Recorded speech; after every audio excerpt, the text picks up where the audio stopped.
Dans un précédent tutoriel, nous avons découvert comment le tuteur virtuel pédagogique s'intègre dans votre plateforme XLMS et accompagne les apprenants au quotidien. Mais derrière cette expérience fluide côté apprenant, il y a un véritable travail de conception. Côté formateur, le tuteur devient un réel outil de pilotage pédagogique. Il permet de sécuriser les parcours, d'éviter les blocages et de garantir que les apprenants s'appuient uniquement sur des contenus validés. Grâce aux analytics, les formateurs identifient rapidement les points de difficulté, mesurent l'engagement réel et évaluent concrètement l'impact des modules sur la compréhension et la progression. Dans ce tutoriel, nous allons donc passer côté formateur.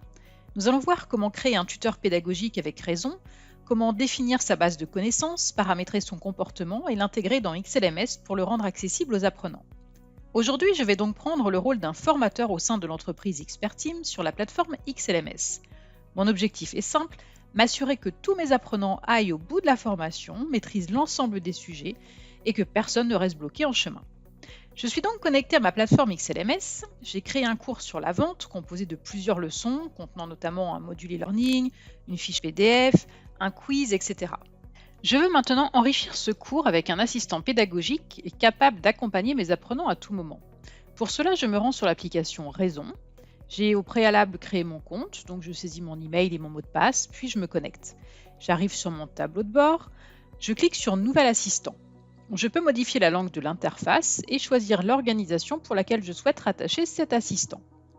La première étape consiste à définir la base documentaire. C'est la documentation qui va alimenter les réponses de mon assistant. Et c'est essentiel.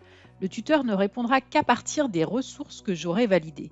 Je peux ajouter tout un tas de ressources, des fichiers depuis mon ordinateur, comme des documents, des présentations, des fichiers audio et vidéo. Je peux ajouter des ressources déjà présentes dans la bibliothèque Raison, indiquer l'URL d'un site web, saisir du texte brut ou encore charger un package SCORM ou H5P. L'idée est d'aller au-delà du simple learning existant et de fournir une base complète, cohérente et maîtrisée. Une fois mes ressources sélectionnées, je clique sur Suivant, je nomme mon assistant et je le génère. Il est automatiquement ajouté à la liste des assistants pédagogiques qui peuvent donc être partagés avec les membres de votre organisation. S'il existe plusieurs assistants, je peux utiliser les filtres mis à disposition. Je vais maintenant éditer mon nouvel assistant pour affiner son paramétrage. Je peux modifier son nom, un contexte a été automatiquement généré à partir des ressources déposées. Je peux le retravailler si nécessaire pour cadrer davantage la posture pédagogique du tuteur. Je peux aussi personnaliser les questions suggérées qui apparaîtront au démarrage. Je configure maintenant les modes d'apprentissage qui définissent la manière dont l'IA interagit avec les apprenants. Le mode support fournit des réponses directes et des outils pratiques. Le mode effort adopte une approche socratique et challenge l'apprenant, tandis que le mode guidé accompagne pas à pas pour valider les concepts clés. Je peux également ajuster l'expérience de l'apprenant pour lui permettre la génération de quiz personnalisés, la création de résumés, la génération de plans de révision et la création de diagrammes à la demande. Il m'est aussi possible de définir les permissions allouées à mon apprenant, comme par exemple l'autoriser à effacer l'historique de ses conversations ou au contraire à les exporter. Je peux également gérer la collaboration afin de définir qui est propriétaire, éditeur ou lecteur de l'assistant.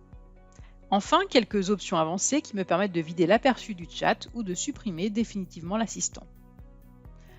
Avant de le publier, je peux créer un plan de cours pour mes apprenants en définissant une période et les ressources accessibles pendant cette période.